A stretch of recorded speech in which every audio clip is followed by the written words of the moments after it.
benn woykat bu mag ci Sénégal seeti na benn borom xam-xam bu tudd Thierno Mansour Baro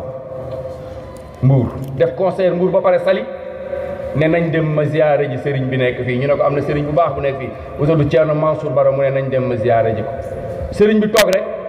ñu ne ko saal bi de fees na woykat bu mag boobu nekk Dakar te mu tudd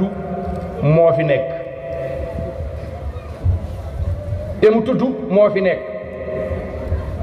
moo la ziyaar si moo la nuyu si mu ne waaw baax na maa ngi ñëw mu génn ñëw ne ko yow yaay diw mu ne waaw mu ne ko yaa yàq islam bi yaa réeral jullit yi yaa sànq ndaw yi ëllëg sa digganteeg sa borom de xawma loo nar a wax mu ne ko enveloppe bi dama la ko indiloon mu ne ko daa araam duma ko lekk ndax ci ay góor ak ay jigéen nga fanaane dajala ca Saly ca sàngara sa ca musique ba heure bi nga bëgg moo koo indi lii daa araam duma ko dundee su fekkoon ne kilifa diine yëpp noonu la ñuy def ndax waykat yi dinañ continuer ci seen way yi ñi muy wax léegi musiciens yi muy wax nga xam ne wax na dëgg